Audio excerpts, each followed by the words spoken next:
Hello, my name is Marcus. I'm the compiler of a collection of therapy quotes entitled 1001 Windmills of the Mind, a collection of quotes taken from what's often called the psychodynamic or the psychoanalytic perspective, which long ago, as I understand it, was referred to by some as philosophical medicine or narrative medicine, helping one to be their own story doctor, their own narrative medicine practitioner, their own existential detective, psychological detective, to know themselves, to know thyself.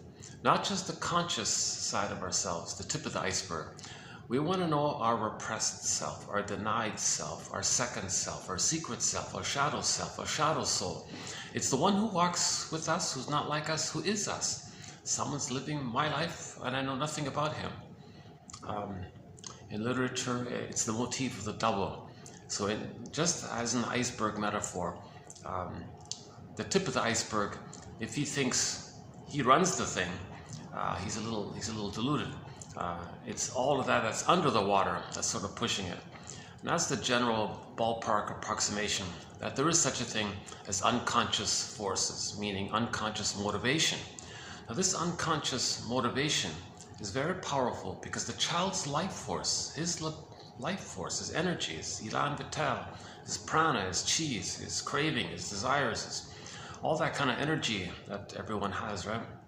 In the beginning, all of that's dedicated to finding a secure attachment style with the mother. You know? And if there's a problem there, okay, that whole problem is frozen, and the life force is kind of frozen with that problem. And now all that energy being frozen like that, that's like in the unconscious, hence the idea of the iceberg. It's under the water, it's unconscious, we don't see it. Right? The top part's the conscious, under the water, which we don't see, it's the unconscious. So in our unconscious, there's a traumatic script, there's a traumatic template, a traumatic blueprint. A freezing effect takes place when the child doesn't get his needs met. The child has an emerging self when he's born. Okay, his psychological autonomy isn't there when he's born. He's biologically born, but not psychologically born. So for a psychological birth, he needs an extended womb-like condition, a psychological egg, okay, metaphorical egg, like for his biological birth, he was in a metaphorical egg within, and then he hatched out. It took a few seconds or whatever. Now for the psychological birth, it's different. First, he needs an extended metaphorical womb-like condition called the mother-infant dual unity. Just the two of them. The paradise is continuous. So the paradise quality that the baby had in the uterus, where he was one with the big mystery, one with the big powerful mother, okay, one with it all, the unico mystica, or the unio mystica. Okay, and it's a stage of undifferentiation, symbiosis, fusion, etc. That's got to continue. That's the theory. That sort of attitude or tone has to continue for the baby. So when he comes out, to establish this extra paradise, he needs like a bonus paradise, right? He's got a basic paradise for 9 months, but for his psychological birth, he needs like an extended paradise. That's for 4 to 5 months, they say. For 4 to 5 months, people quibble about the range there. Some say 3 to 6 months, some even say 2 to 7 months. I'm still sticking with Margaret Mahler, who says on average it's 4 to 5 months. The baby needs that mother-infant dual unity. A quality of relating with the mother called a positive maternal experience, a maternal holding environment where the baby's needs are met automatically, in sync, in tune, in rhythm. Mother's attuned. Mother has her reverie, her presence, her attitude, her positive regard, soothes the baby, sees the baby, has this maternal presence for the baby. Babies need your presence, not your presence. So that's the extended paradise, if the mother's doing this more active quality in terms of relationship. Because in the uterus, it was kind of automatic, right? Baby, cord, placenta, mother, placenta, cord, baby, 1, 2, it is smooth, it flowed, 1, 2, 3, musical, rhythmic, kind of easygoing, no interruptions, baby's needs got met automatically, waste elimination, sent up to 2 veins, and 2 of the veins in the cord, placenta metabolizes it, the central vein sends down all the oxygen, food, nutrients, supplies, everything Mothers kind of felt kind of a vibe with the mother, even get sent down. Well, the whole time is with the mother. Anyways, he's considered in the uterus to be in paradise. Garden of Eden, Shangri-La, Shambhala, Nirvana, any kind of paradisical image. Maybe Avalon also in reference to this. Any kind of paradisical kind of image in myths and fairy tales. As the baby's considered to be in that kind of paradise. Now, when the baby's born, he's not supposed to have paradise lost. He's not supposed to be removed, cord removed, separated, and maybe return like that. That breaks it all. Some people do that to traumatize the baby. There's a theory around why a lot of babies are being traumatized. Thanks to Klaus and Kennel, many babies are getting or getting back to our natural state, where babies are getting an extended paradise. So the cord stays, they say. Well, other authors say, right? The cord stays, the placenta stays, and they belong to the child. When the baby comes out, okay, you place them in the front with the mother. Forget about weighing the baby. Who cares about that? Forget about that. The room is warm, the smells are there, skin-to-skin contact, no, barring emergencies, or special medical, whatever, just to hand the baby to the mother. He's already searching all of his life force. Fairbairn's line is life force is object seeking.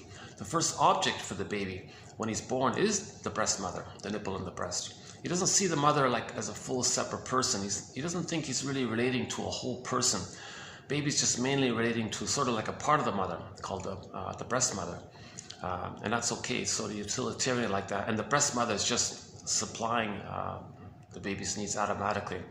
He doesn't have to like do anything on condition or to reply to the mother. He just has needs, mother's there. He has needs, mother's there. He has needs, and so on. It's just still that one-way kind of thing. That's why it's called part-object relating. It's just relating to the part of the mother. He doesn't have to consider about the feelings or the situation of the mother. He doesn't have to. He doesn't. Early on, he's not expected to have that yet. Right? That's why it's called part-object relating. It's kind of utilitarian like that, or one-way like that kind of thing.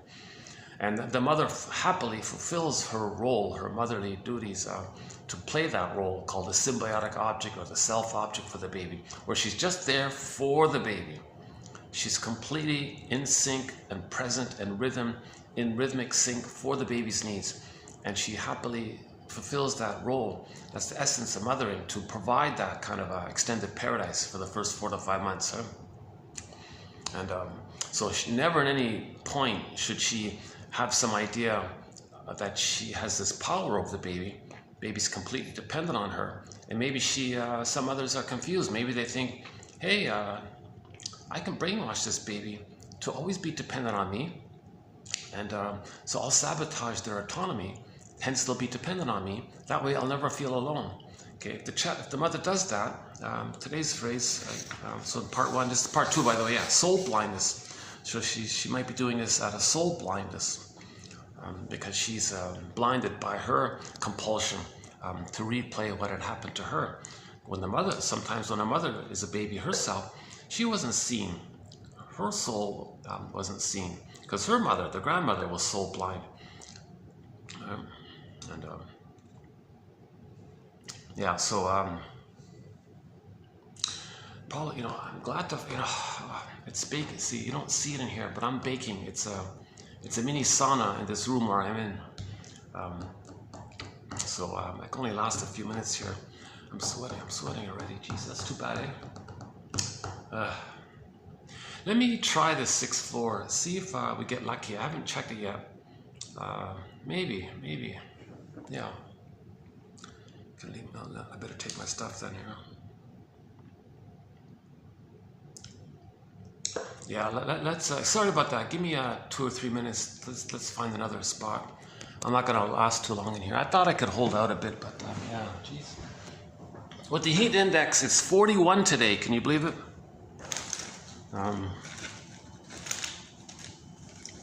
Yeah, it's 35 regular, but with the humidity and all that, they count it as 41 right now. And when there's no function, these rooms they don't have AC on it. Hold on a second.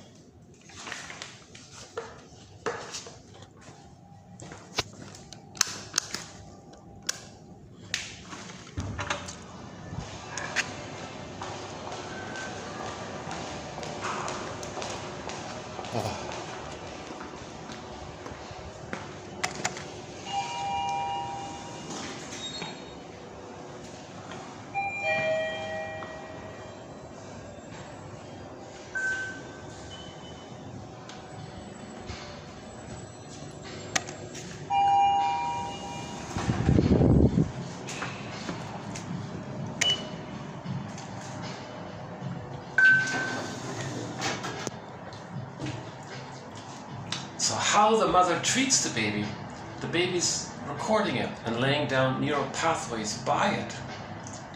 It sets in him, and that's how he treats himself later on. That's what we're looking for. That's the extended paradise. Let's see.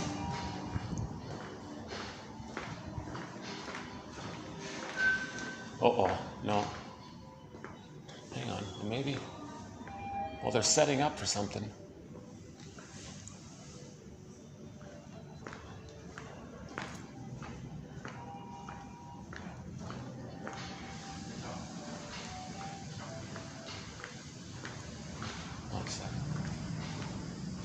Hi. Is there a meeting going on now here? Not yet. Oh, good. Okay. Later for tonight, right? Yeah. Tonight. Is it tonight? Or is it for tomorrow? Or is it for tonight? Tonight. Yeah. I'll just be here for about an hour. Yeah. I'm just gonna sit here for. Yeah. Great. Thanks. Yeah.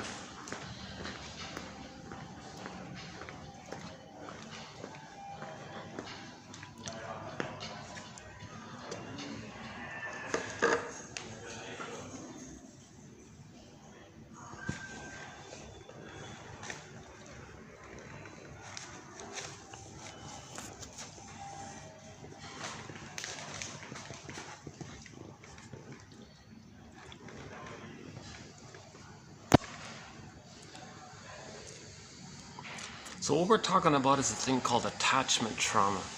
Attachment trauma. Underappreciated phrase. I think it succinctly captures the whole issue. Traditionally people call it arrested development, stunted development, developmental arrested fixation in the emotional developmental area. I think in pop culture they call it low EQ. But other phrases are called affect phobia, a total phobia of your feelings, right?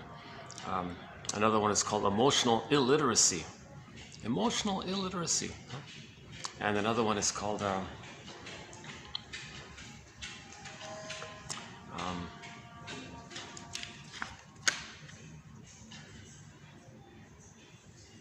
emotional hypothermia. Oh, alexithymia. Alexithymia. No words for feelings. Alexithymia. That's huge, right? People that get 10 PhDs and 10 medals, and they can't make an I statement. They can't really articulate what they feel because the feeling self is all frozen. It's put into cold storage with trauma. And all that's left for a person is the anger response. Right? So this is best illustrated in the Disney film Inside Out. With trauma, okay, we see it in the Disney film Inside Out. Okay, with trauma, joy and sadness representing our feeling self. Okay, joy is the key one because that's the normal animating emotion for a person, to have joy run the console, and the various forms it takes: pleasure and affection and tenderness and gratitude and kindness and variations of and so on, right? And then you got the sadness character because there are losses, so we need sadness. That's our whole feelingful realm, right? And there's a whole wide range, needed range, appropriate range for situations. And it's alive, and it's present, and it's available to us. But joy and sadness, symbolizing the whole range of our feeling self, or the golden ball, meaning it got zooped away. Remember, it went up that tube, twirled around that tube, went down into the brain in the unconscious, and it was lost in the unconscious. It was lost, not available to the person. What was at the console? Okay, we saw the reactivity of the limbic system, the mammalian part of the brain, or the amygdala. So usually it's fear, so it's the stress response, right? So first the baby's afraid of his mother, but he can't flee anywhere, he can't flight. So he's kind of cornered, so to speak. So then the anger clicks in.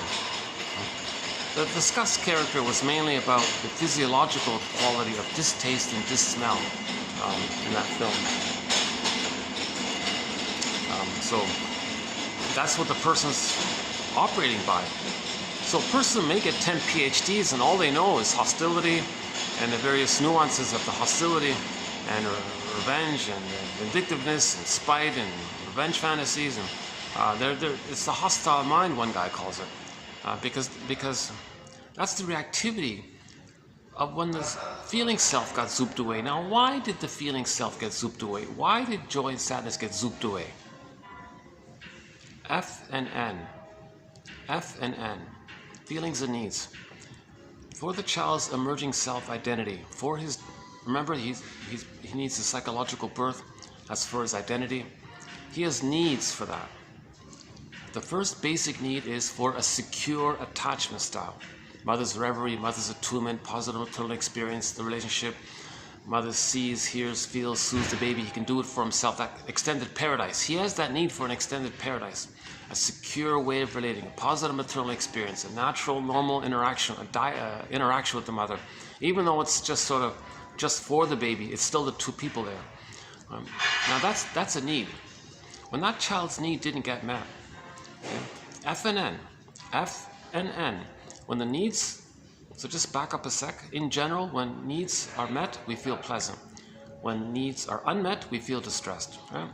So the baby's needs for a positive paradise with the mother aren't being met, then the feelings come up. Okay? So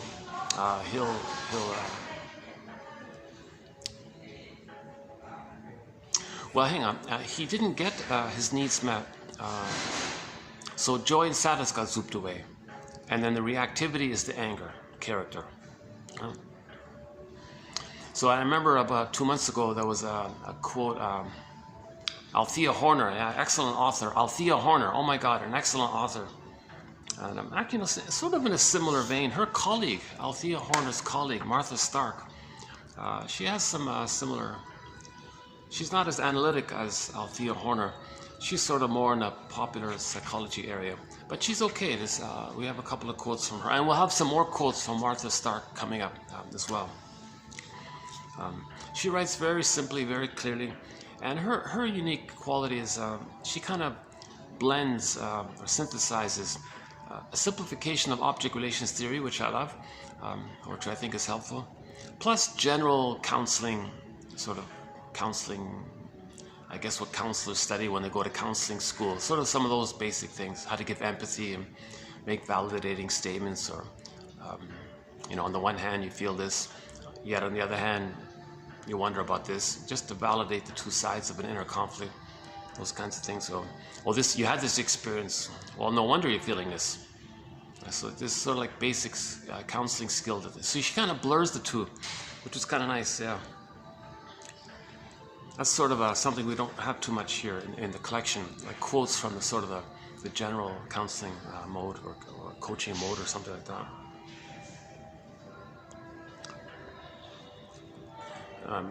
Our quotes are sort of in the category of James Grotstein and Thomas Ogden, and James F. Masterson and Karen Horney, and Melanie Klein and Margaret Mahler, William Fairbairn. The whole object relations theory, kind of developmental theory area. Edmund Berger is a key source of material here.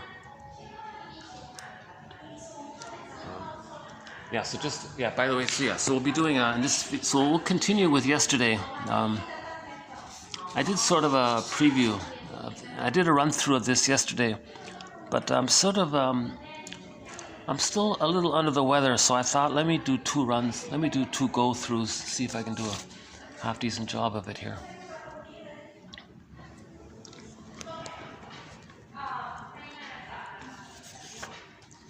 I guess if they're going to be preparing them, there may be a few interruptions here.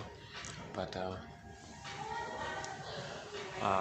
thank God I got it worked out here where I can use this spot if there's no event kind of there. This is sort of like the lobby waiting area by the elevator and the meeting room there.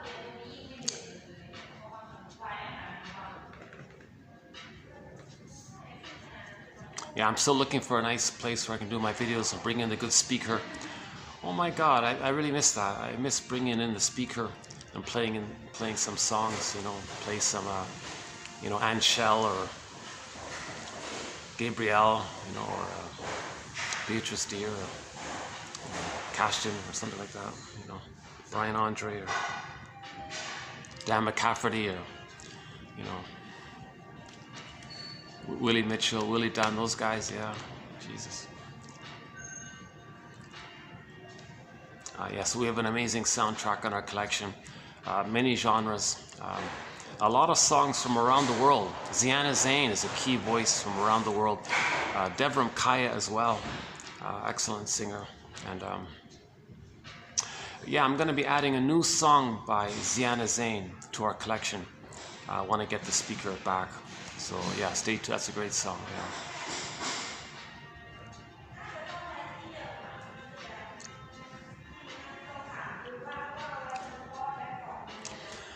So the basic concept, as I understand it,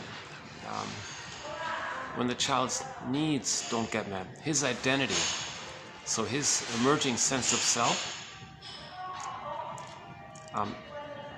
the recognition that he has needs for it, and then when he was crying, FNN, then he's crying, and mother gaslights him or doesn't get it, then that whole inner life, his whole ontological self, psychological self, I feel that for I am this, his whole kind of inner life area, it all, for safekeeping, because of the pain, it goes into cold storage.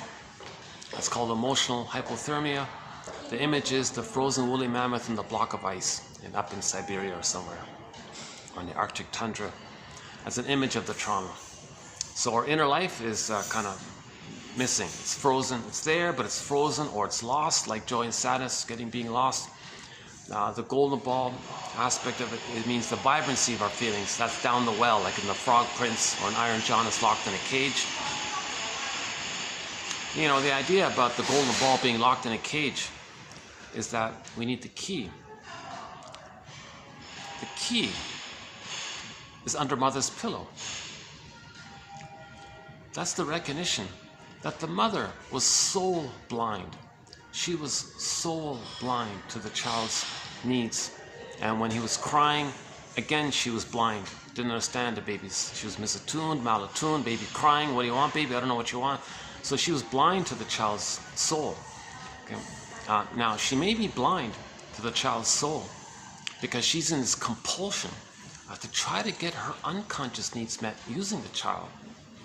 If the mother uses the child to try to get her unconscious needs met using the child to do so, okay, and there are four main examples in this area, then that child's golden ball goes into the unconscious, that's the forest, into the cage, and it's locked, and the key is under mother's pillow.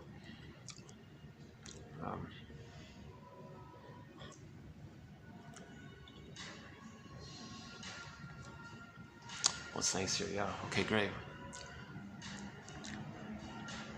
I'm lucky, 2 days in a row I could use this. I was here yesterday, I was able to use this for a bit, for about an hour, yeah. Oh, I forgot the battery, yeah, yesterday I forgot the battery, yeah.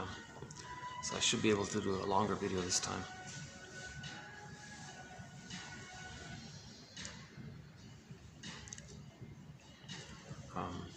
So this is, some people call this a kind of split in a way, because our body and mind, our feelings and our thinking and our body, it's all meant to be like together, right? But with trauma, it's all frazzled up. That's the Wizard of Oz story, okay? The scarecrow, the lion, and the cowardly lion. So the embodiment, the cowardly lion is disembodied. Child loses his heart, that's the Tin Man.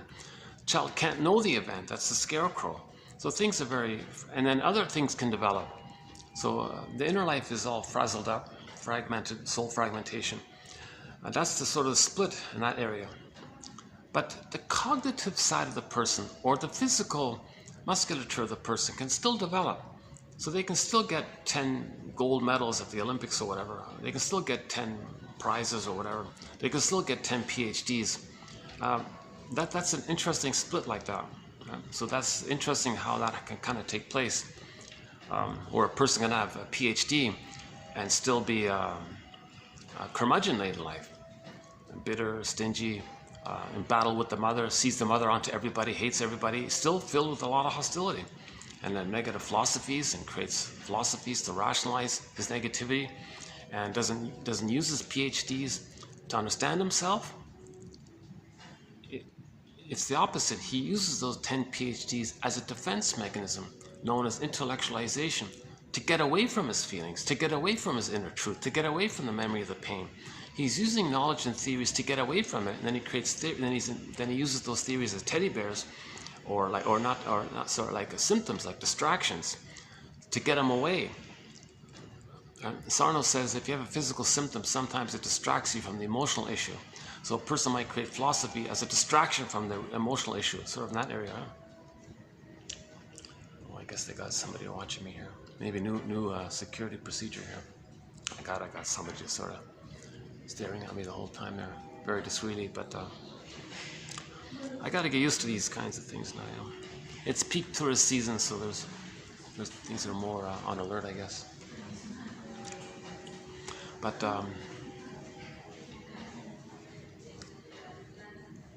okay, hold on a sec. Let's get back on track here.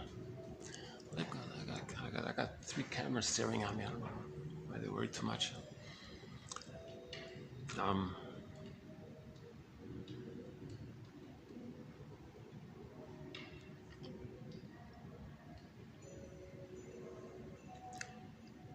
Before I forget, I'll come back to this. Before I forget, yesterday when I was here, I quoted 2 poems that we normally use by Emily Dickinson. Not the complete poem, one just a fragment. The main one is, there's a pain so utter, it swallows substance up, and then one goes in this swoon. So in trauma, the child has a pain so utter.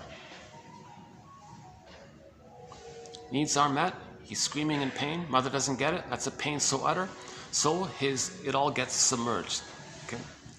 It swallows substance up. His soul gets swallowed up, means it gets repressed or recorded into a part of the brain called the non-reporting brain.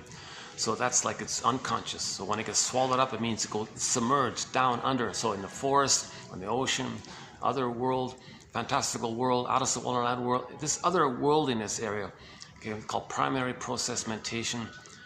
That's what they mean by the swallowed substance up. It remains unconscious. It's repressed, it's denied, it's swallowed up. And then because of the pain of that, it's called psychic pain, emotional pain. The brain sends the person mercy, called endorphins, mercy chemicals called endorphins, to numb the person from the pain. Now the person's sleepwalking through life, in a trance through life, going through the motions of life, sleepwalking through life, feeling that they're living the provisional life, still getting 10 PhDs and 10 medals and all that, but they're sleepwalking through it. And so on, right? And then at midlife, there's a kick. It clicks in that something's off here. About this split. Karen Horney, one of our mentors, says we live to the extent that we feel. So at midlife, there is this hunch that something's off here. So usually they'll say, I feel like something's missing here. I don't know what I'm feeling. Why don't I grieve? Why don't I feel pleasure? Why don't I have gratitude? My friend tells me his problems. Shouldn't I care? Aren't I supposed to have like a kind of a empathetic understanding and a kind of have a soul sight and soul vision for what they're going at? Because, I don't know myself, so how do I know them? So maybe they feel some clues that something's off. Then they initiate. That's the call. They pick up the feather, the golden feather in the forest. Now they become a hero. Joseph Campbell's idea about the hero's journey. Now they engage in the true hero's journey. That's the original meaning of the phrase hero's journey. It's at midlife. So to avoid the confusion around that term, I've been using Chinnon's variation called the second journey in midlife. It means Joseph Campbell's understanding of the hero's journey in midlife. It's the universal common monomyth called adult development. That at midlife, there is a thing called adult development. We're not supposed to be teenagers for life, or mask over children acting like teenagers as a guise for the childlike or infantile issues underneath. We're meant to become more like in a place of being an elder when you're an elder. To get to being an elder, you don't want to be 80 and still be a curmudgeon. That bitter, stingy curmudgeon he's still an enraged infant. You see, he never went on the second journey midlife. Okay, he may have had some upset. He played whack-a-mole with his symptoms, because if he denied the psychology, it goes into the symptoms. He goes to the doctor, plays whack-a-mole. Symptom comes up, plays whack-a-mole. He just kept doing it, kind of thing. So in the end, he'll just end up very bitter like that, right? So he ignored his soul. He was so blind to himself. In other words, that curmudgeon at midlife, he was so blind to himself. That's a reflection of how deeply soul blind the mother was to him as a baby. Because he adopted that soul blindness of his mother and treats himself that way. Remember, the way the mother treats the baby, it's recorded, it's set in him, and that's how he treats himself. So if the mother's soul blind to the baby, that's how he treats himself. So at midlife, it comes up, but the memory is, well, I was never seen. I don't know how to accept my feelings or accept my intuition or hunches or something. So they continue to treat themselves the way the mother treated themselves. But the idea is that you got to kind of look underneath it, like look a little deeper. Well, wait a minute. No, I think there is something going on here. Be true to yourself, kind of thing. You know, so now you want to be true to yourself, right? And have some kind of they call it self-reparenting. A good quote coming up here by Martha Stark. Yeah, it's coming up here about being a good parent to yourself. Yeah, it's in here. Yeah, it's coming up. Yeah.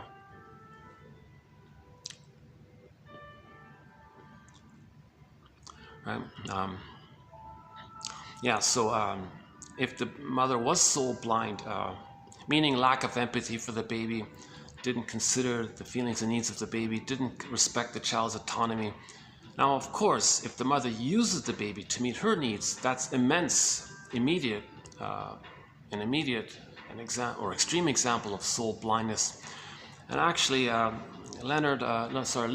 Wurmser, the German shrink in this, who talks about this, and the Novaks who talk about this, they both refer to a guy named Leonard Schengold, where soul blindness is bad enough, but if the mother uses the baby, they use Schengold's phrase, which is a more severe variation of it. I don't like using it, but let's just stay with soul blind. So it's a question of degree. The extremist, most painful version of soul blindness is that phrase, soul, fill in the blank, that Leonard Schengold uses as the title of his book. I think he did a revise of it or something. We don't really have too many of his quotes. Oh my God, if you have a hard time reading Alice Miller, I think you'll have a harder time reading Leonard Schengold. Jesus Christ. I guess somebody needed to kind of say it.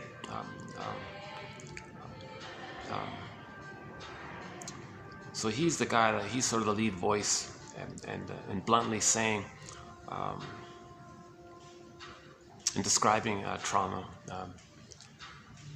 But I can't read his stuff, to tell you the truth. Alice Miller, I had to read it in small doses, kind of thing. You know.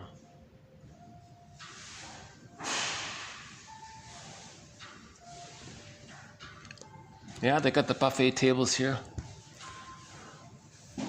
That's nice, eh? Nice little venue, eh? Look at this, eh? Yeah.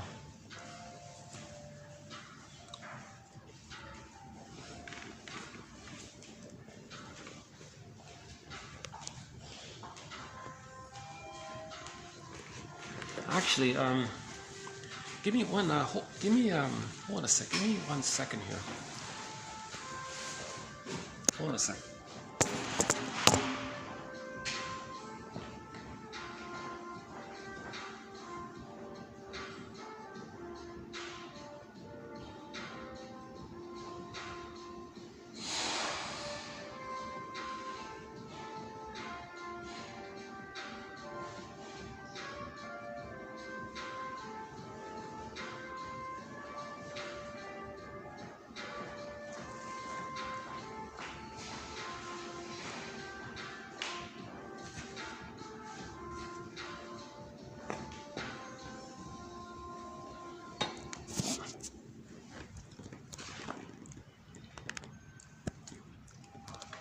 Okay, that's better.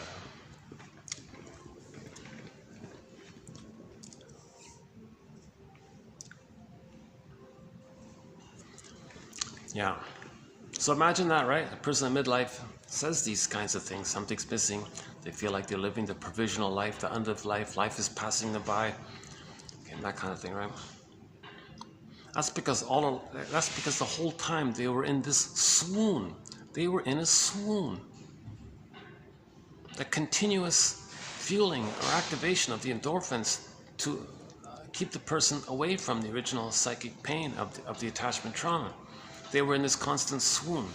It's a mild form of disassociation, meaning like highway hypnosis.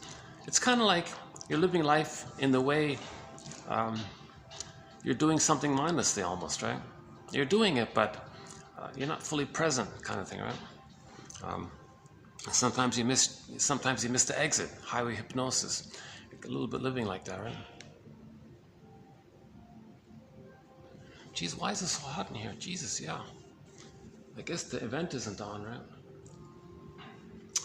Okay, it's the same problem here. They don't have the AC when there's no event. Let me cool off a bit somewhere. Yeah. See, I'm still a little under the weather, so I'm not fully. I'm more susceptible to the heat here.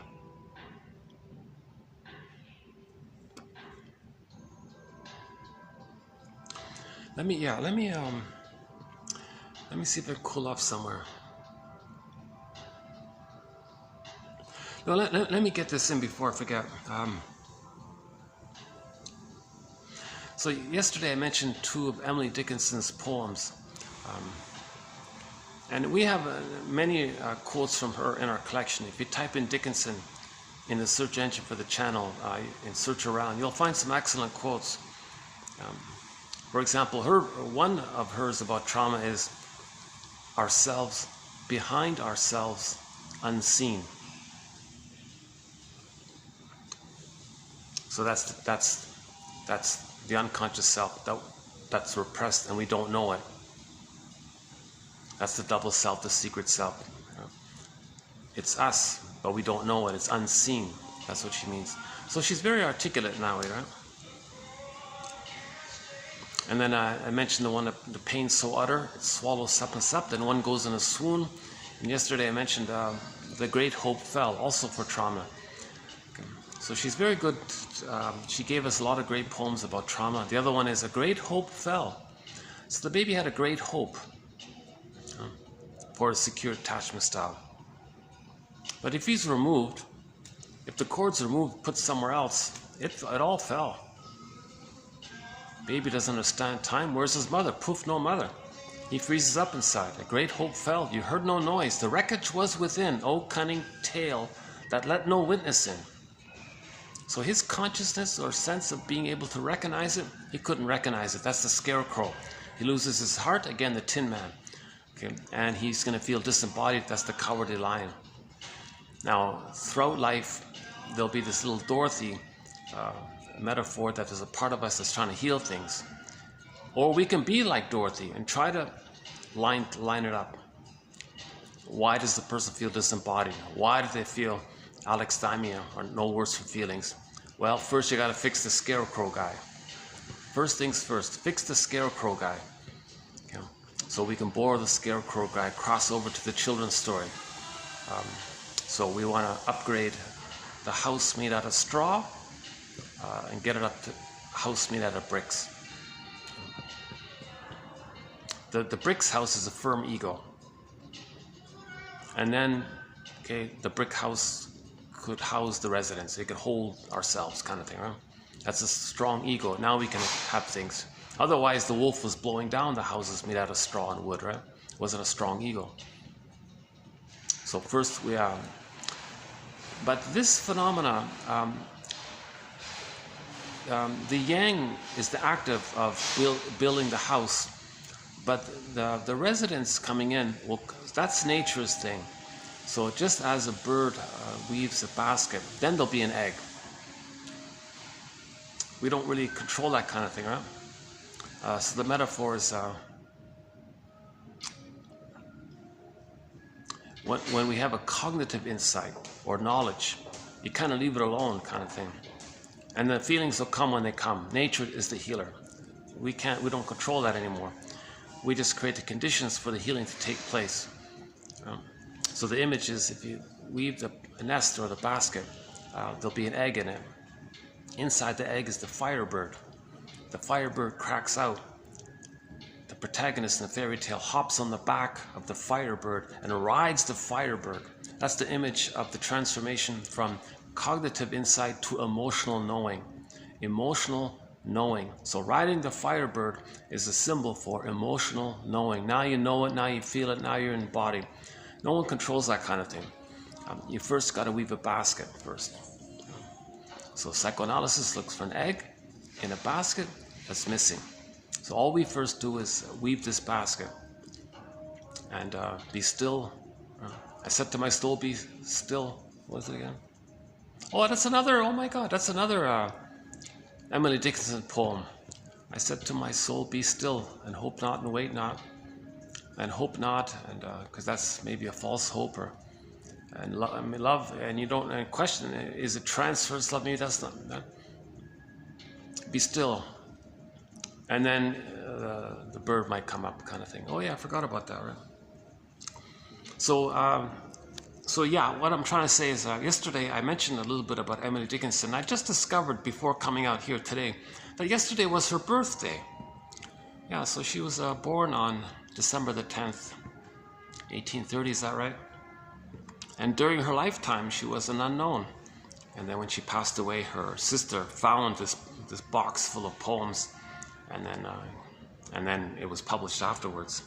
Thank goodness for the sister for doing this, right?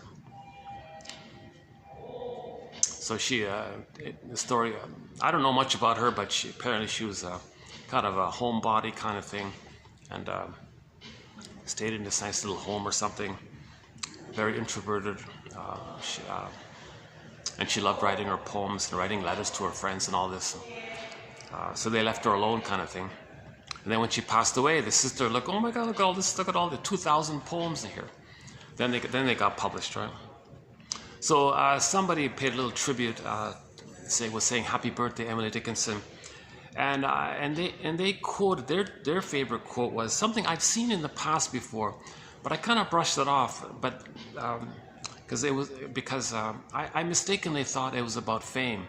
Okay, fame is a fickle food. That one there, 1700. What is it? Okay, she numbers her poems. Yeah, 1702. Kind of like TQ quotes. She numbers her poems. Right? So this is her poem TQ. No, this is poem 1702. So her poem 1702 will fit in with our TQ 2632. Right? Something we have in common here. And I remember hearing this poem, "Fame is a Fickle Food," a long time ago, and they were talking about also about fame.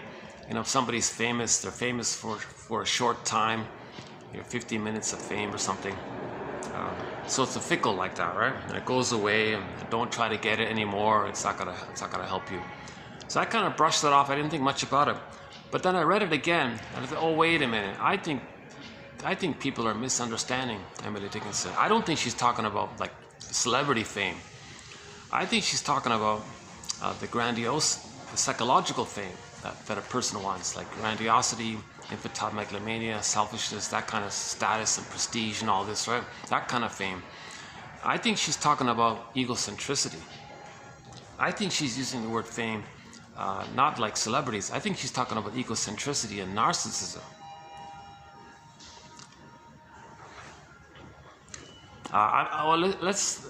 Let me experiment with seeing it that way for the time being. So, all babies have infantile megalomania, egocentricity, right? If they're on the throne, all babies are on the throne. His Majesty, the baby.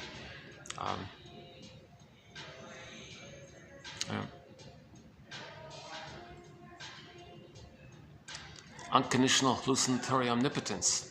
Omnipotence of thought, magical thinking, magic gesture. Needs get met automatically. This is due to the baby's psychology called symbiosis and undifferentiation. The baby cannot distinguish where he begins and ends and where the mother begins and ends. So it's all kind of blurred up like that, right?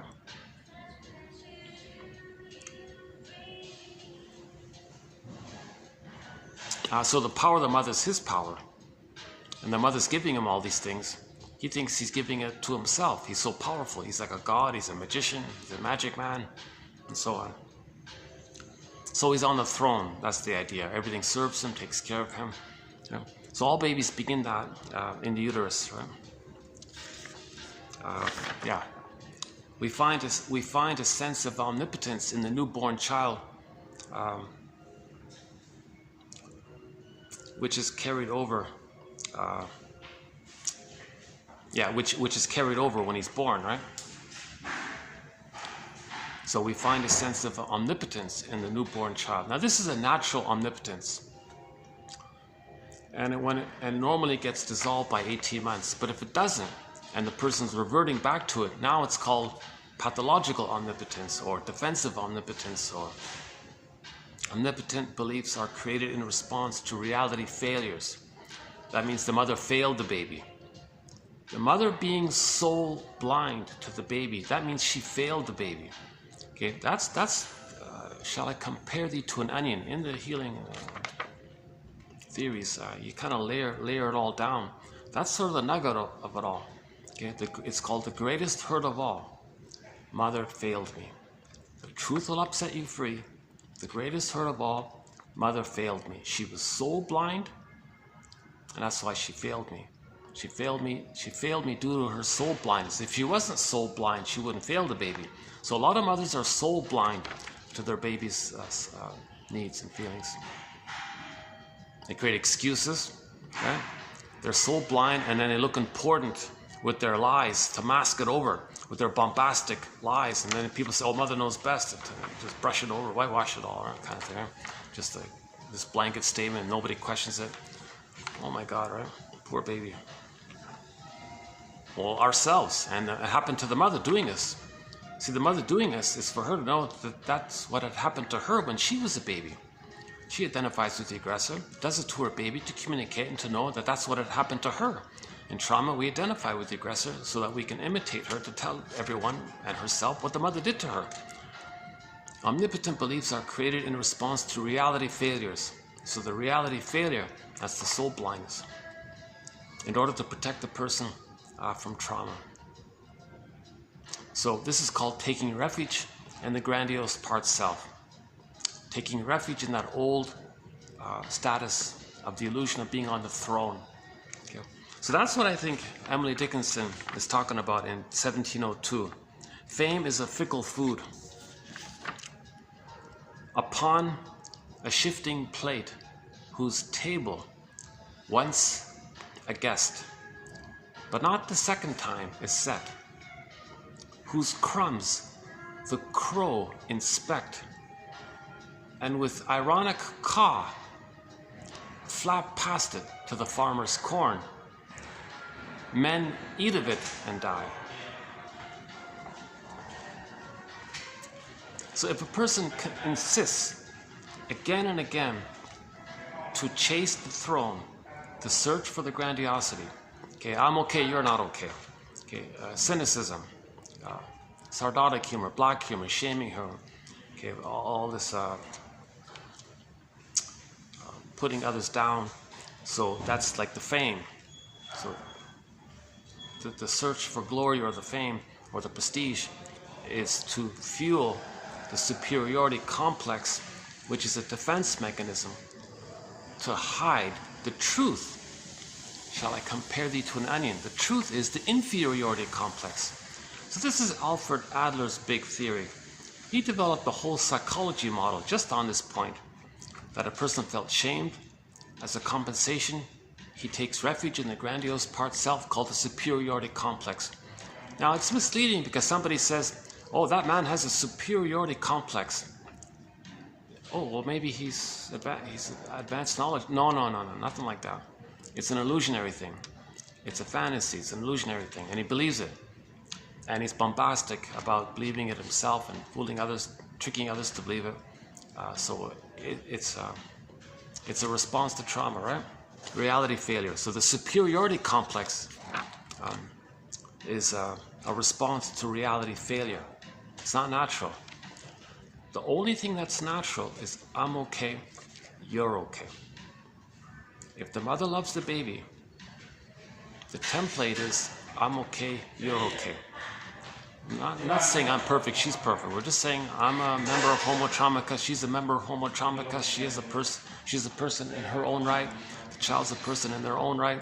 They were seen, mother saw, they learned it because the mother saw, so they can see themselves. Three-dimensionality, nobody or nothing's perfect, but you can accept the three-dimensionality. She's got feelings in her ontological self. The child has feelings in her ontological self. This kind of three-dimensionality, the more fullness, more reality of it all, that we're all one big family. Literally, we're all, Jane Elliott says, we're literally all cousins. If you trace it all back, on average, everybody's a cousin. On average, 30 to 50 times removed. And we're all cousins from that massive family back at that time when we evolved into Homo sapiens from our prior state called Homo botuensis by one theory. And then we spread around and so on. But we're all from that massive family, so she says we're all cousins. But then 10,000 years ago, due to the mismanagement of our discoveries, we traumatized ourselves accidentally. We accidentally traumatized ourselves and we became Homo Traumacas 10,000 years ago. And so we have a thing in our collection called the 48 Symptoms of Homo Traumacas. And we'll update it soon. Yeah, we've got a couple of new ones. We have a new, I want to add this one about soul blindness to it. So actually it'll be 49 symptoms, yeah.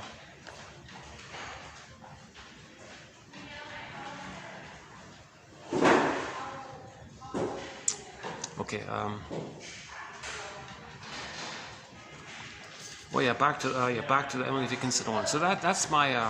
I'm just experimenting with this because if you think about all of other Emily Dickinson's poems, okay, about trauma, pain so utter, great hope fell, ourselves behind ourselves. She's talking about trauma again and again and again, right?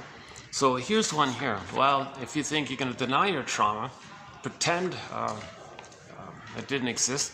And then you compensate with the illusionary thing. Now, the illusionary thing, to fuel the illusion, you're always searching for that status of, I'm okay, you're not okay.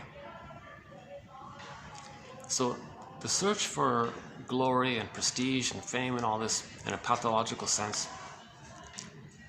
it's part of the energy to meet the psychology of the false belief that was developed by the reality failure of mother's soul blindness.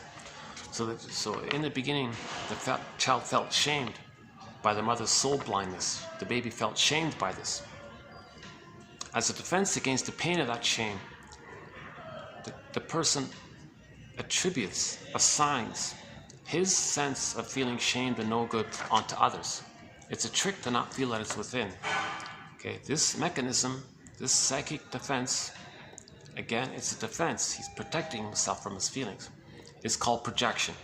Something about yourself, if you were to admit, would cause too much anxiety. To soothe yourself or squelch the anxiety or to hide the anxiety or bear the anxiety or not feel the anxiety, it's a trick. So you say others are no good, and that seems to work. That seems to trick the person to not know that it's within. So we have a major threat on projection. We have a good 300 quotes on it. That's a very important topic. In pop culture, it's called owning your projections, and it's also called shadow work, or withdrawing your projections. And this idea of projection has been around a long time. It's not new. This is not new. Projection has been around a very long time. For example, almost 3,000 years ago, a famous philosopher, one of the wisest guys around, almost 3,000 years ago, said, Confucius said to his students once, "Dear students, when I'm in a party of 3, I always have 2 teachers. To the one I admire, I learn from him. To the other in whom I see traits that I don't like, I search for those very same traits in myself. So Confucius was aware of projection when he said that, right?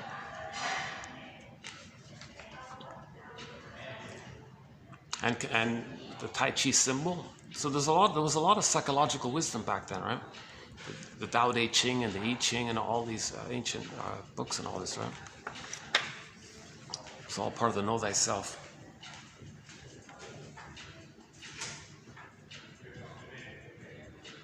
Yeah. Oh, yeah. So to not feel the pain of being shamed by the mother, they assign or attribute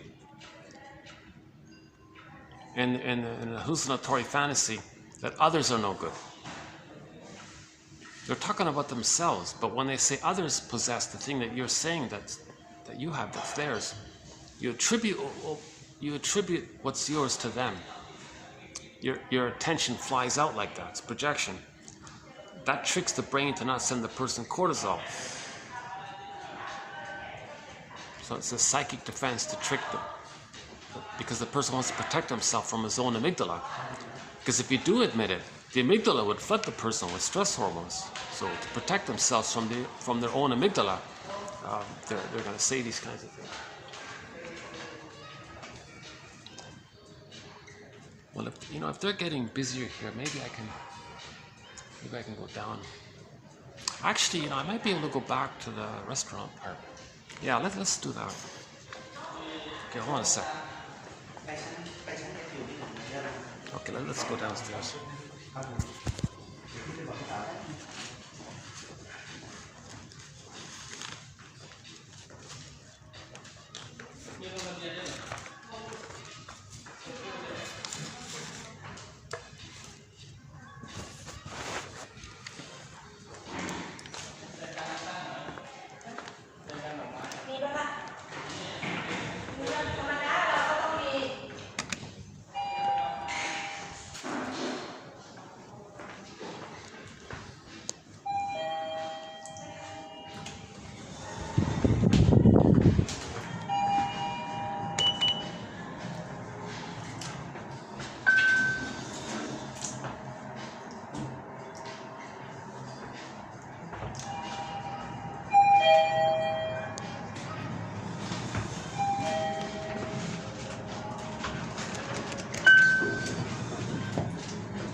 Yeah, it's quieter today.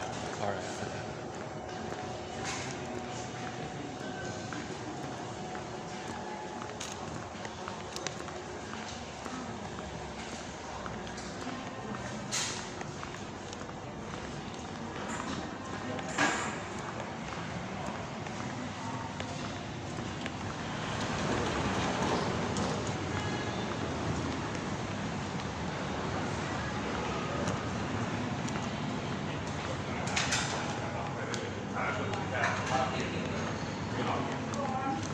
Oh, somebody there.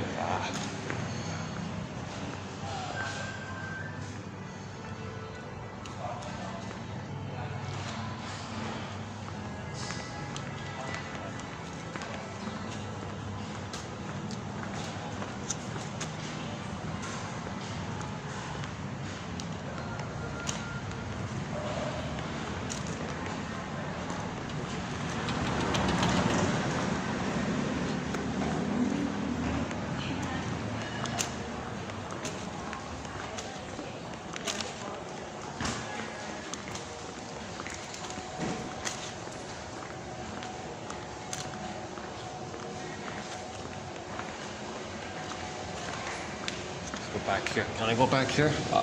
Oh, they've locked it. Oh, Jesus. Sometimes it's locked. Well.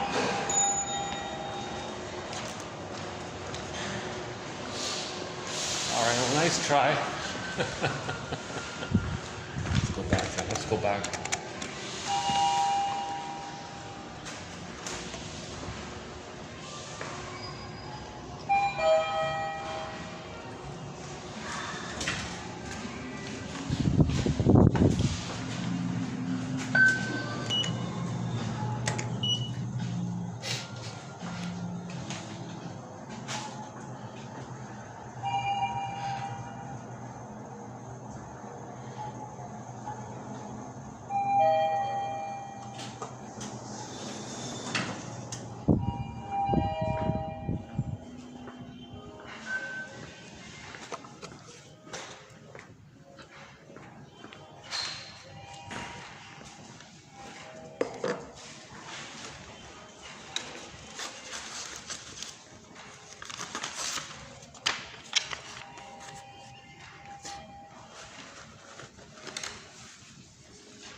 Let's do it again.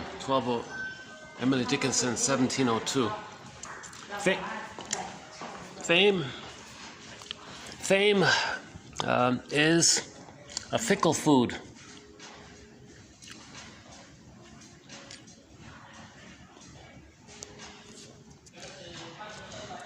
So you can see the narcissism, right?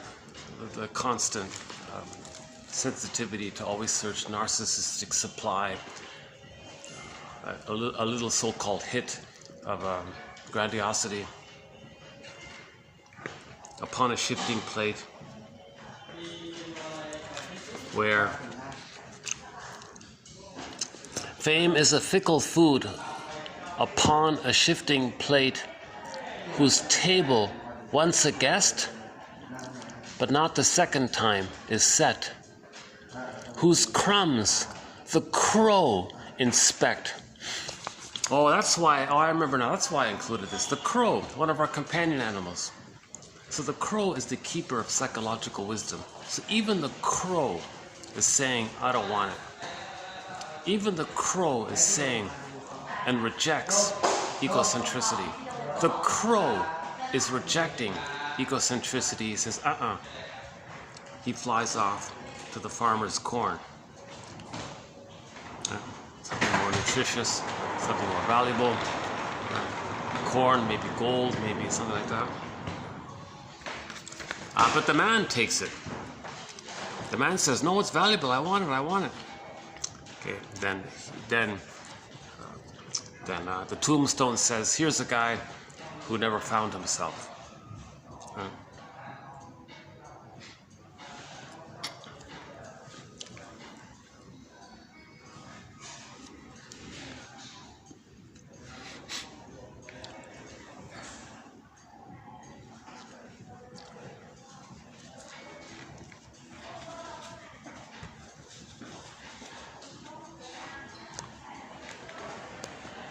Okay, no, I'm getting busier.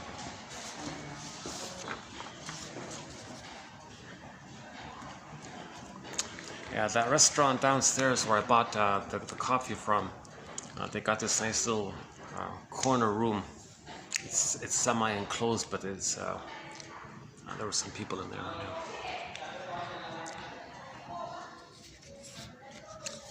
Yeah, so that's a new poem. Yeah, so I'm excited about that. So I'm glad to add a new Emily Dickinson poem to our collection here.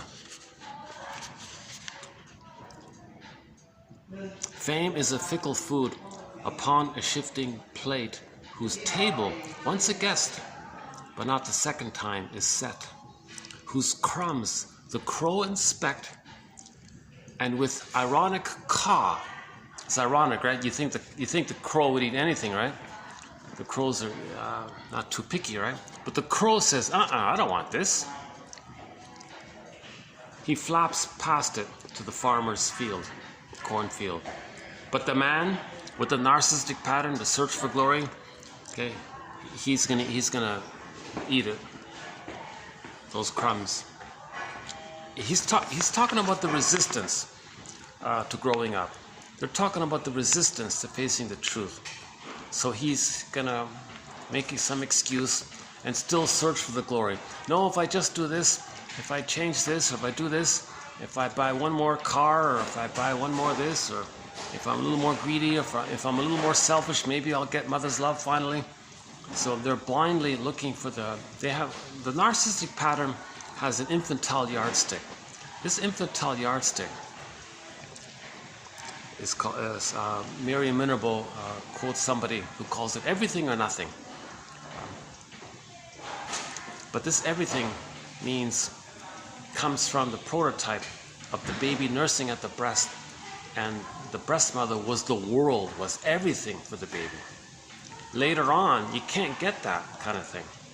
You can't get this blissful union with this goddess kind of thing. You can't get that. The wiring doesn't lay in or something, right?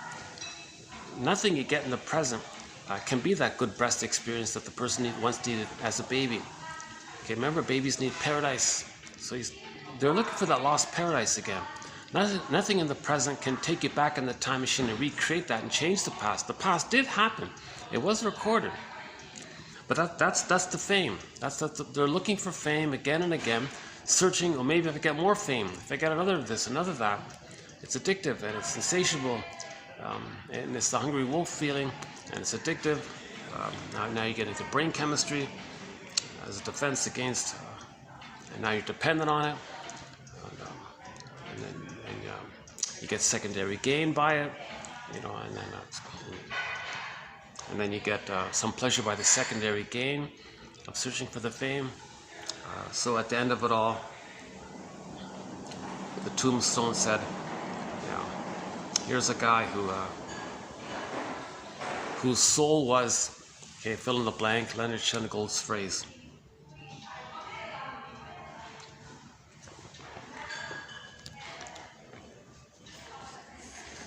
Okay, let's do the soul blindness quote here.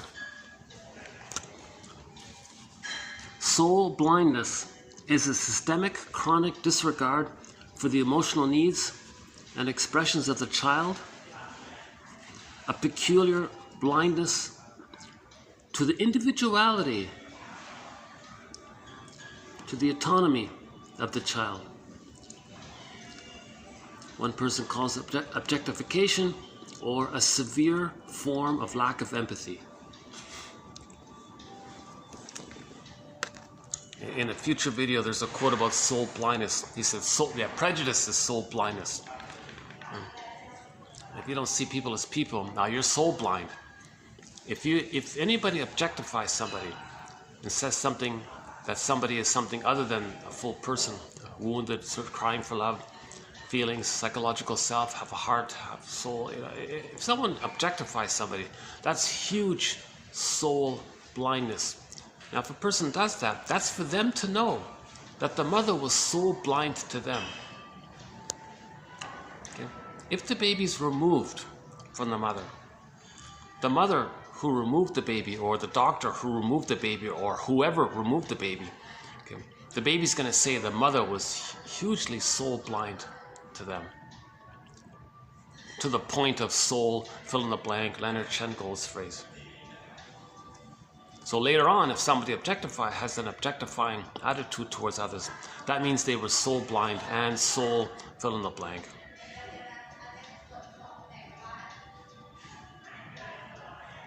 So prejudice, if someone has prejudice, that's an inference that the mother was soul blind to them. See?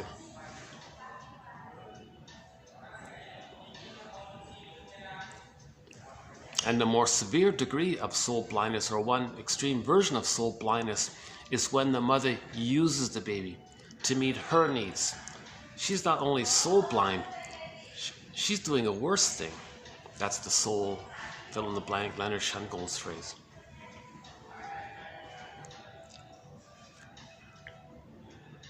If the mother's soul blind to the baby does an emergency measure. He takes his inner life and puts it in cold storage. That's called emotional hypothermia, emotional coma, emotional catatonia. The imagery in myths and fairy tales is a statue. Echo turns to a statue. Faithful John in the Grimm's tale, Faithful John, that Robert Bly likes to tell. Faithful John, meaning our embodiment, becomes a statue. Okay, that's like a protection. That's like a reaction. It's to have it, but it's to freeze it. It's to turn it to stone. Or you feel unreal. That's the Velveteen Rabbit story. Or you feel flat, like the wooden character. And then Joseph Campbell says, yeah, midlife, you want to feel alive. That's the hero's journey, to feel alive. You want to feel real and you want to feel alive. That's the hero's journey. The who am I? Well, if I feel real and I feel alive, I feel authentic. That's the word of the year for 2023, right? Authentic. So they want to feel authentic, real, and alive. So the process to get back our soul is called forgiveness. Yeah. And we have a whole major thread on forgiveness. It begins with Bruce Springsteen, YouTube, Independence Day, Toronto, the intro he gives. That's the starting point of it. And then we have a whole series of quotes that build on that. Major thread there.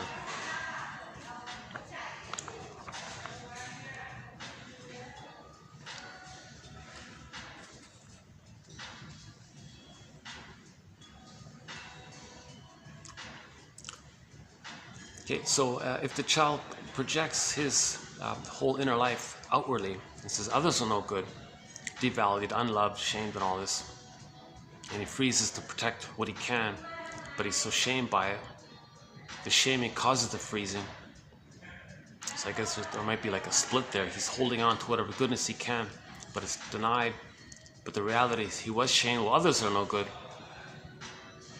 Anyways, his identity is, what identity does he have? All he has is that once upon a time in the uterus, he was on the throne. If the person thinks that, they're searching for it. So they spend their lives searching for the throne. That's what I think she means by the fame. Fame is a fickle food upon a shifting plate, whose table once a guest, but not the second time is set, whose crumbs the crow inspect. Imagine the crow, right? And with ironic caw, the crow has an ironic caw. The crow is saying, I don't want this. I don't want this narcissism. So again, the crow is a metaphor of him being the keeper of psychological wisdom, psychological knowledge, spiritual knowledge. The crow has this knowingness, this deeper knowingness. So when the crow rejects the crumb of lies, even the crow rejects it. We really got to reject it. But no, we ignore the crow. We ignore the inner knowing of the crow. If we ignore the crow, we lose ourselves.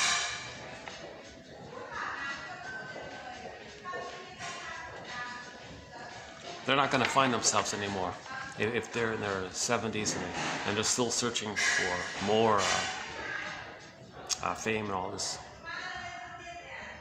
Was it 80s? Oh, 40. Well, post 40. Anytime post 40.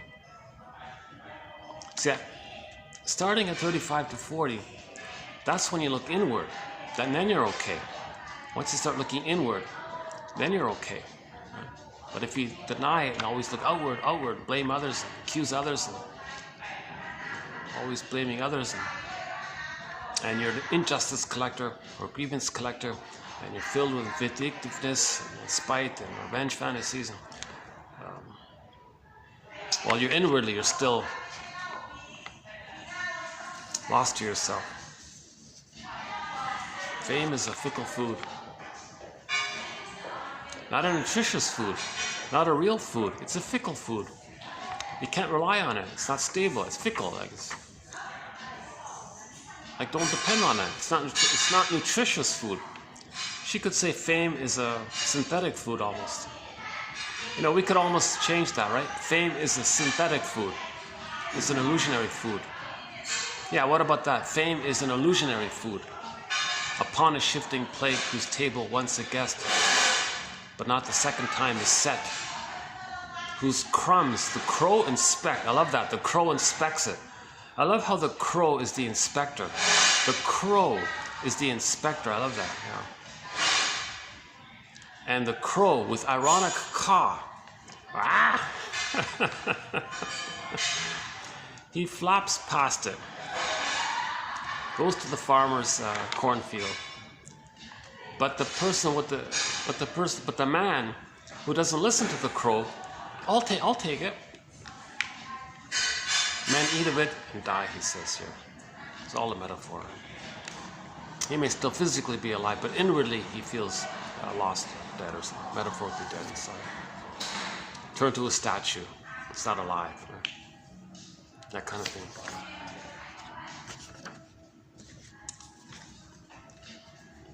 So the solution is don't remove the baby from the mother. If the baby can be handed to the mother, to the front, the baby finds the nipple and starts suckling and sucking and latches on, the nerve lines between the baby and the mother fizzle up and create a cable.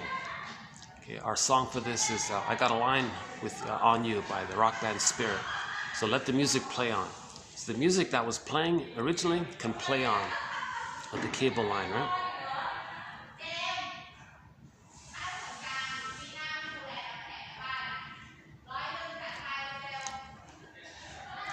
It's funny, I've only been able to use that downstairs coffee room space maybe twice or something, maybe twice. I've never been able to use it again, right? Maybe that's why they were okay with me coming up here, maybe that's what it is. Because I keep going there and it's always taken, so maybe they felt sorry, but okay, well you can use this then, right? Let's see, how's the battery doing? Let's check the battery. Okay, we're okay here. 210, full battery, all right.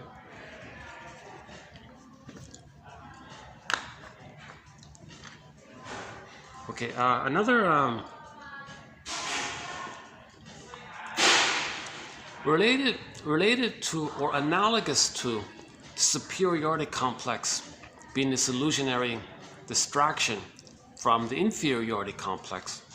Related to it, this inversion kind of thing. You believe the lie opposite of the truth that you deny, right? This is called counterphobia or reaction formation. And then you're invested in that, right? Related to it is that when the child is pained by the mother and he's stuck there, that condition is called emotional masochism because he gets the pleasure of having a mother. Even though the mother hurt him, he has the pleasure of having the mother.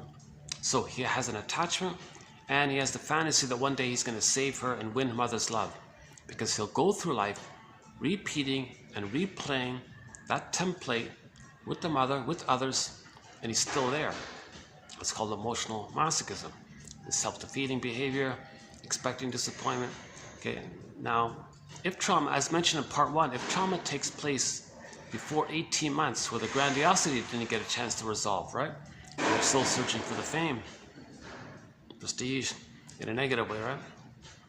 If they're still searching for the superiority complex of maintaining the illusion that they're on the throne, if they're in that place, then that original underlying quote-unquote emotional masochism is also projected onto others. So the flip of that is the emotional sadism, okay, the Schadenfreude. So if you see somebody with Schadenfreude, okay, that's a flip to not feel the deeper, greater pain of the emotional masochism that they're feeling. So it's still there. It's just like a layered thing. It's a superficial distraction thing for the person and for others. Oh, look, they're pseudo-aggressive. Oh, they're a bully pattern or aggressive like that. Oh, they got their act together. Look how confident they are. Oh, no. That's not a real confidence. That's not an authentic confidence. Aggression like that is not authentic. It's a warm assertion. It's not the difference between healthy making an I statement, which is like an assertive sentence, versus this aggressive, you're this, you're no good this, you're no good that. So those people who engage in that kind of toxic masculinity attitude towards others, you're no good this, you're okay, that's a defense mechanism to not feel the underlying condition of the psychic memory template blueprint where the child is pained by the mother, and maintaining that pain with the mother gives him a mother and a fantasy that one day he'll win her love. If he stays loyal to her and repeats that interaction again and again, maybe he'll win his mother's love, right?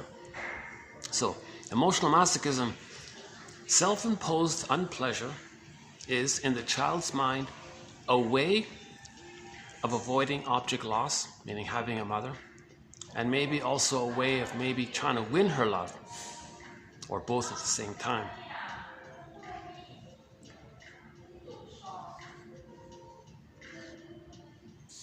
Okay, and then from that, hang on a sec, what's that going? Yeah, okay, and then this one here from Wurmser. It's either Wurmser or Wurmser.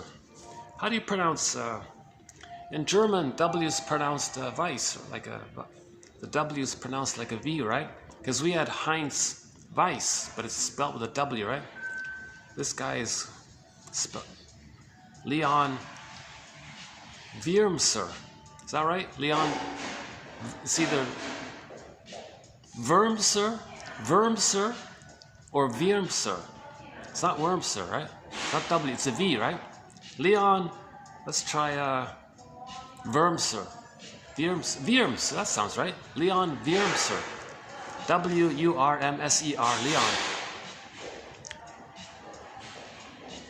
Okay, so let's talk about this flip thing, right? It's called reaction formation. Something that's true, too painful, so to have a line to it, you flip it. So the opposite is an expression of the flipped, right? that you're denying, that you don't want to be aware of. So you stay in touch with it and you express it by flipping it. It's all called active and passive into active. It's called identification with the aggressor. As an effect of a mother's soul blindness, as an effect of physiological traumatogenic changes, there may be, according to some, a biologically caused addiction to trauma. This search for fame, is, the Greeks used the little white flower called the narcissus flower.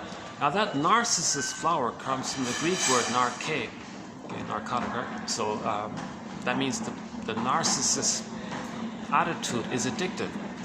It's addictive because the baby had original bliss with the mother.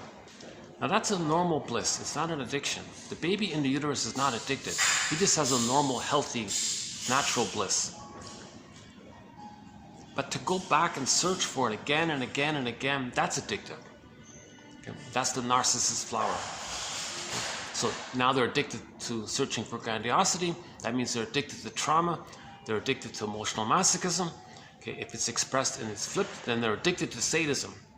Okay? So some people are addicted to emotional sadism or schadenfreude, which is simultaneous. They're addicted to emotional masochism. In other words, if somebody is an emotional sadist, they're really underneath an emotional masochist. It's just too painful to know it. So in the enragement of it all, they just imitate the mother and give others what mother gave them.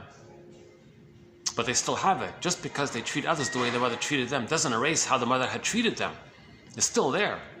But they're doing it to know how the mother treated them. Fisher, two other shrinks here. Yeah, we don't have any quotes from these two guys here. But Wurmser was saying that these are two leading authors of trauma psychology from Germany, Fisher and Rie Desser. It's either Rie Desser or Rie Desser, R-I-E-D-E-S-S-E-R. Okay, Fisher and Rie Desser talk about traumatophilia, the love of trauma, Jesus Christ, i.e. the masochistic reenactment of the traumatic situations, but this time you maintain it by imitating the mother. It's still there, but you just play the role of the mother. So may I refer you to part 1. We discussed a little bit about identification with the aggressor. One version of this is well described when one version of this is described when parents demand that the child fulfill their demands. So that's it right there. That's soul murder. Leonard Chemical's phrase. That's soul blindness to the point of crossing over to that awful phrase. One version of this is well described when parents demand that the child fulfill their needs. The child says, quote, "Since my needs are not my needs, but those of my parents, well then I have to be so blind to myself."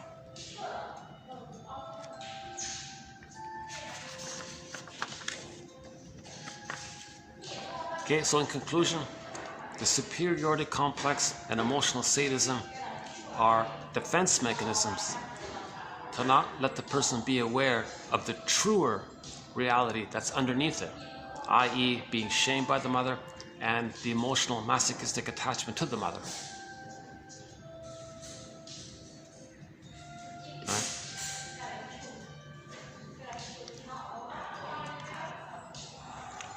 Okay, so we did the omnipotence.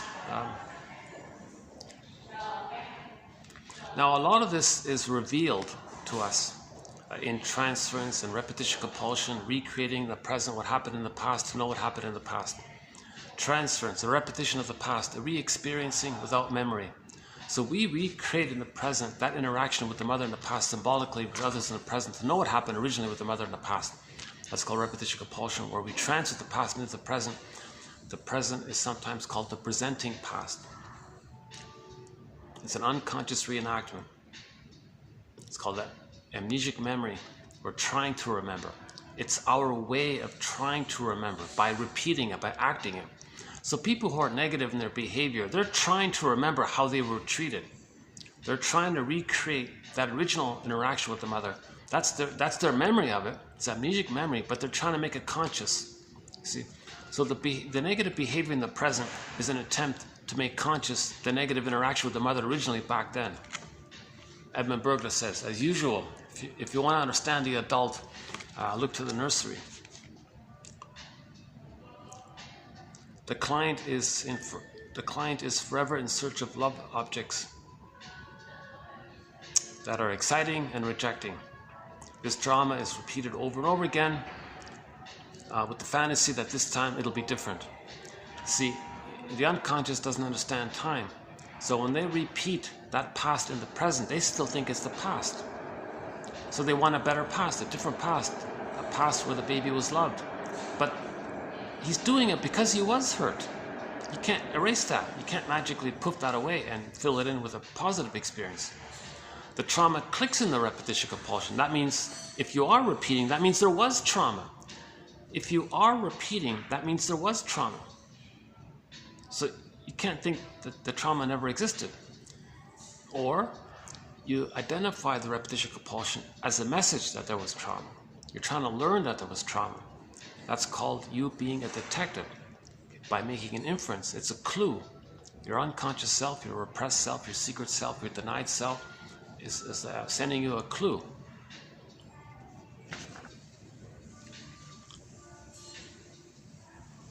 Repetition compulsion is an attempt to attain in symbolic ways.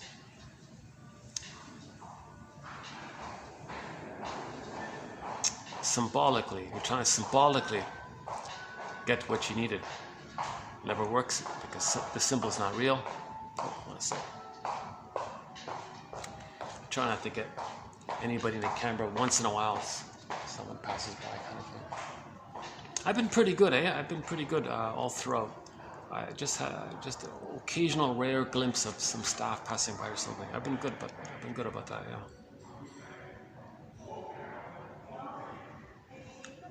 Respect that people's privacy, kind of thing. Sometimes people think I'm holding the camera. They think I'm filming forward, not knowing that I'm doing like a selfie. So they walk behind me, thinking they're avoiding. Or not that one, but the previous one. Transference. Oh, here. Sorry. Repetition compulsion is an attempt to attain in symbolic ways regulation and conflict resolution. The attempt proves blocked. The attempt doesn't work. It's blocked. Because the yardstick is impossible.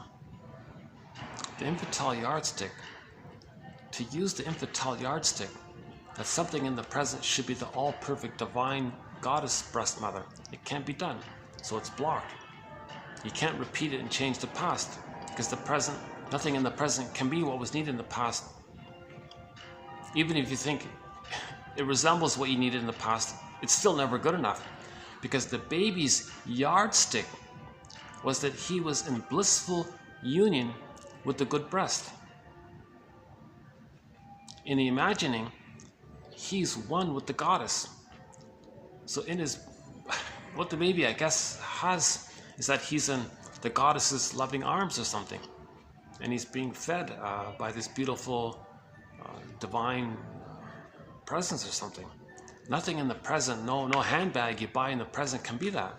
Or no car you buy in the present, or no set of golf clubs you buy in the present can do that kind of, or no guitar or whatever. No thing get in the present. You think it symbolizes what you're looking for, but it's not real. That's what he means here. Repetition compulsion is an attempt to attain in symbolic ways. There it is, right? Affect regulation and conflict resolution. The healing of the trauma.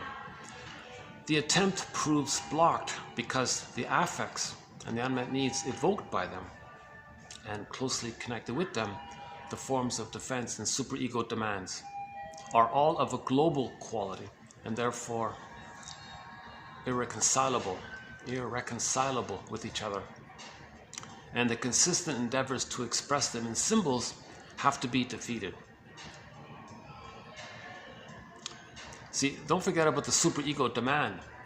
See, one of the reasons repetition compulsion never heals your trauma in the past is because the superego is the voice that reminds you of your false belief. The superego is the voice that records and then reminds you, a weapon of reproach to you, Bergler says. Did you save the mother? That's the superego. So you repeat the past and the present, and you want the guitar you bought to be the good breast experience of the past. The superego says, did you save the mother? You never saved the mother. I'm not going to let you... First of all, the guitar is not the breast mother. Number two, I'm not going to allow you to think that somehow in your fantasy it is the breast mother. No matter how you twist it around, no matter how you look at it, it's never going to work. Part of the reason it doesn't work is the superego is always reminding the person that the only way the person is going to be healed is because the person still holds on to the original archaic belief that all babies develop when the mother hurts them. When the mother hurts the baby says, "Mother, what's wrong? You're not loving me. Where's your love? You're hurt? You're damaged, mother? Don't worry, mother. I'll save you. I'll correct you. I'll be a superhero. I'll fix you. I'll cure you. What do you need, mother?" Mother says, "Well, when I was a baby, I didn't get my mother's love." "Well, I'll do that for you. We're already one. I'll play that role for you." Nonsense. So the superego reminds the person, remember back then in the nursery? Did you succeed in saving the mother? You still have that belief that the only way to be yourself is if you save the mother. Here you are repeating, looking for her. Here you are being an emotional refugee from her.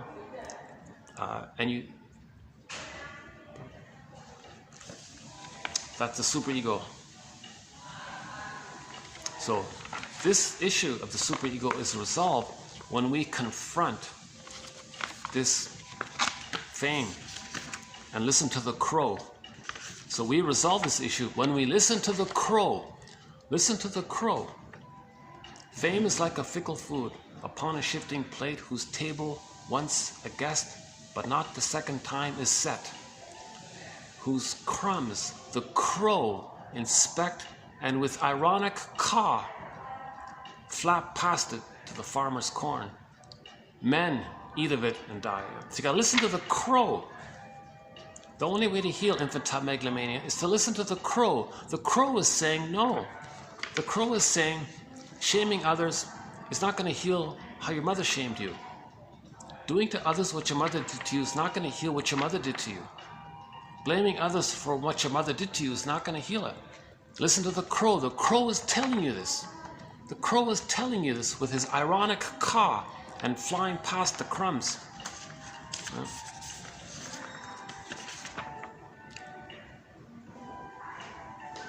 Yet, the attempt, with never-ending fiery ardor, that's the repetition compulsion.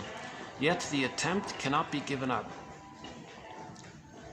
since it lies in the nature of the ego to attain inner unity, to overcome inner contradictoriness, the doubleness of self, the splitting either-or thinking. Mother's a goddess or demon, that's the splitting. So we are doing this because there's a compulsion to heal, to find healing and wholeness. We're trying to heal the splits and differentiate from the mother. But we've got to heal the splits and forgive her to do so. That's part of the compulsion to heal, right? So that's called psychosynthesis. So psychoanalysis should lead to a psychosynthesis. The need for synthesis, psychosynthesis, reintegration, right? So be like Dorothy and line up the Scarecrow, Lion, and the Tin Man. This effort to heal is so important, is so preeminent, that in intensity, and penetrating power. It corresponds to an instinctual drive. He's saying, Wurmser is saying, this drive for healing, you might as well call it an actual drive, like a genuine drive.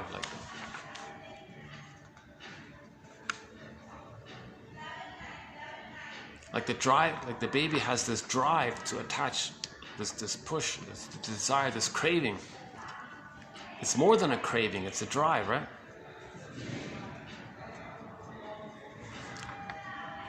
We may view trauma also as an overwhelming, unsolvable external conflict between self and environment that leads to a conscious but unsolvable inner conflict.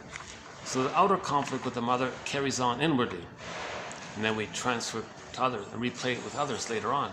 So if you're in conflict with others later on, that means you're continuing the conflict that you had with the mother.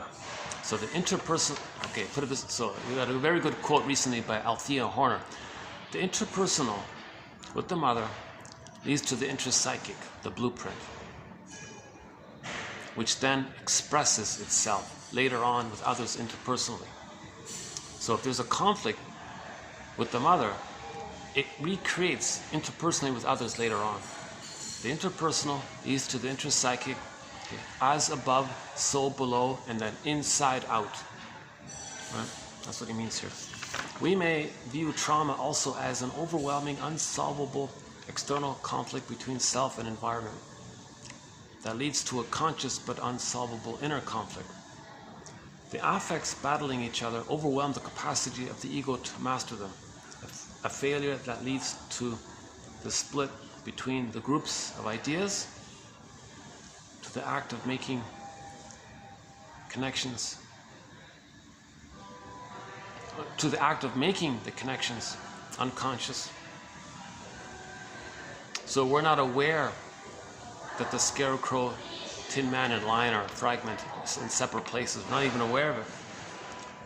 About which Freud originally was speaking back in 1893. Okay, here's a rare example where I'm using Freud's name. Leon Wurmser is German, and he just now said that Freud said such and such.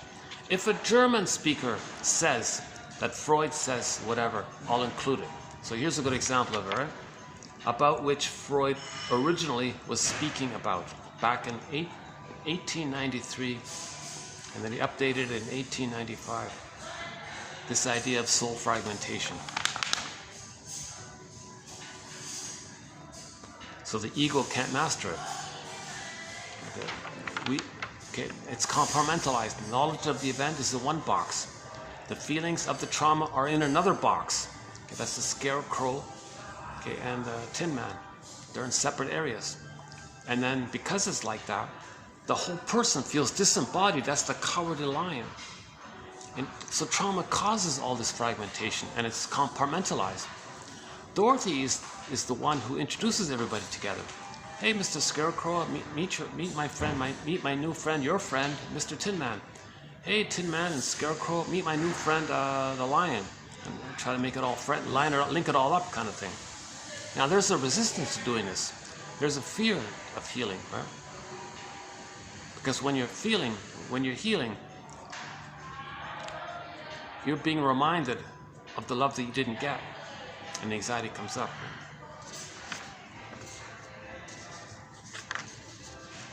Okay, last one here. Oh, there are two more, right? Oh yeah, anorexia, symbolic control over relational trauma. Oh yeah, I mentioned this last time. We don't have a specific sub-thread on anorexia, but we do have a thread on emotional eating. Now, a lot of authors talk about anorexia for some bizarre reason. I've never in my life, I don't think other than like on a picture somewhere, I don't think I've ever physically met somebody with anorexia. But they're saying if in the unconscious food is mother, and there's a problem with the mother, and food means mother, well, I don't want mother, meaning I don't want food. So when the anorexia says, I don't want food, that's mother. They hate mother. Mother hurts them. There's a relational trauma with the mother. So to symbolically try to stop the pain with the mother, they reject food because food means mother. Another quote said, well, if for me to develop, I need my mother. But my mother's so painful, so I'm not going to develop. So anorexia is also protest against development, because if you protest against like development, they're not really developed, right? They still have like a childlike body or something. It's synonymous. They're protesting against the mother.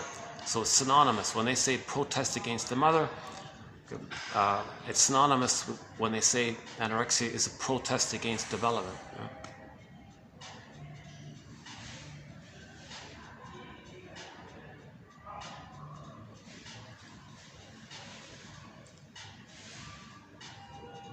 But there is the hungry wolf quality inside. Right? They're denying the hungry wolf, the voracious oral greed. So if they do get in touch with it, they may be bulimic and have a voracious, greedy hunger, but then they're reminded, oh, that's the mother, wasn't it? No, get it out. So there may be that bulimia thing going on, right? So conflict with the mother is going to lead to a conflict with the food, put it that way. Okay, the last one about alcohol.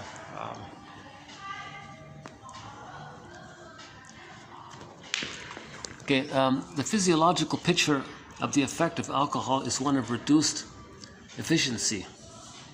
The psychological picture of the effect of alcohol is one of reduced efficiency.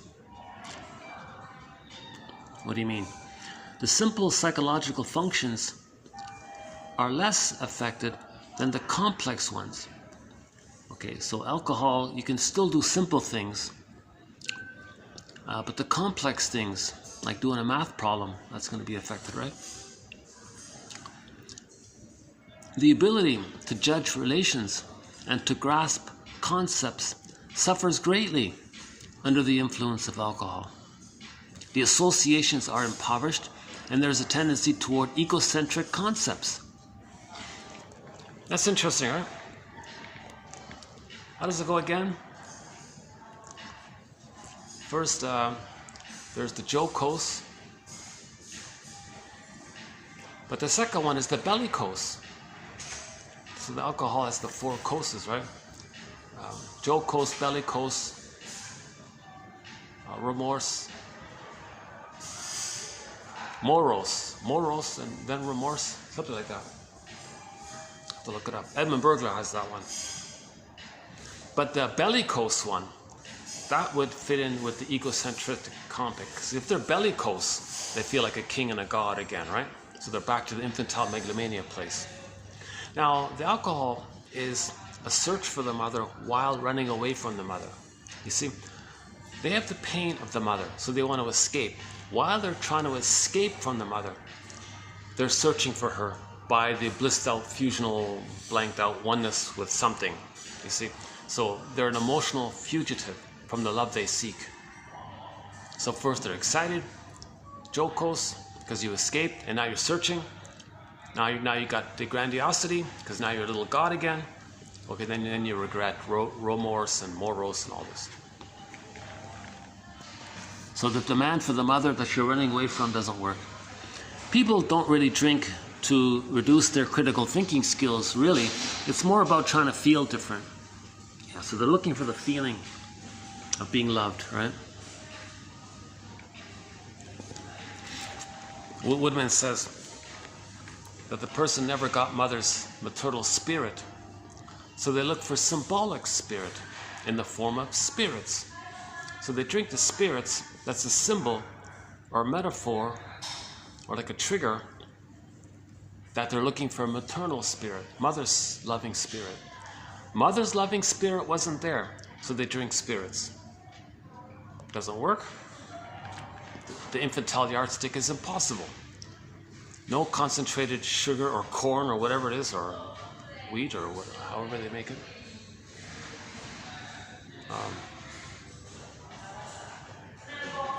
Can take it back in the time machine, and whereby you have an experience of genuine maternal spirit. That's why it never works, right? But it's a distraction from the pain. It gives you the hope. It gives you what they call relentless hope. So alcoholism, I guess, is a kind of relentless hope for the good breast experience. Another recent quote was about stimulating fluids. So they think the stimulating fluids, or the stimulating oral, whatever it was, it's symbolic for the missing stimulating fluids of the breastfeeding. We don't have a thread on alcoholism and smoking, but we do have a sprinkling of odd quotes about it here and there. How are we doing here? See, I'm not really doing my best here. What is it? Another short video, yeah. It's funny, eh? I'm not fully recovered. I'm not speaking clearly as well. This video is very similar to yesterday's video. Although yesterday I played it back out of curiosity. It wasn't that bad. You know, if you go to part 1, actually it wasn't so bad. It might even be better than this part 2 one.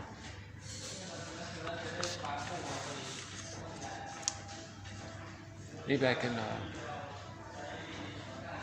let's see, what time is it? Let's see, 2:30 or 2:40. There are parties at night, so we still got time. Huh?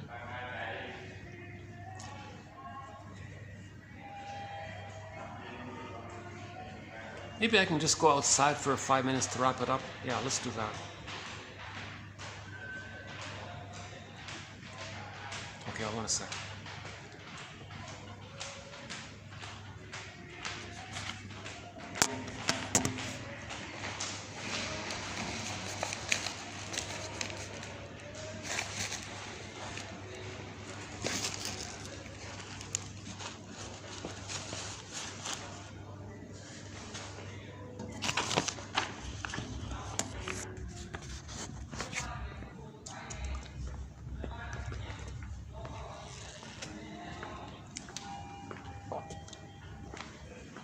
Oh, actually, there's an outdoor. There's a smoker's part here. Let's see. Yeah, we can just go here.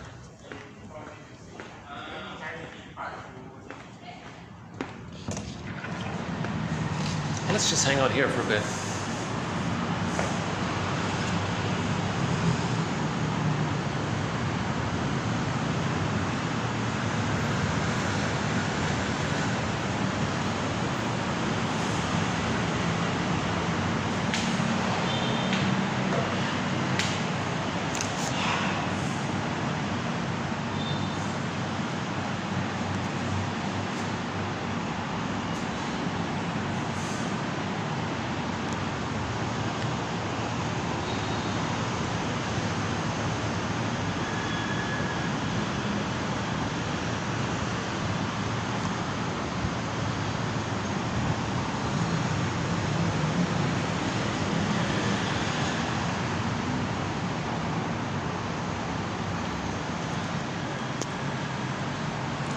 Just hang out here for a bit.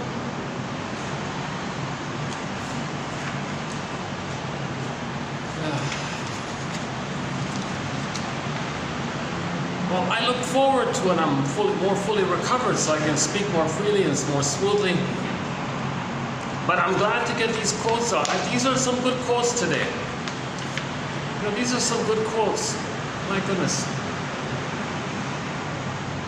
Soul blindness is a systemic, chronic disregard for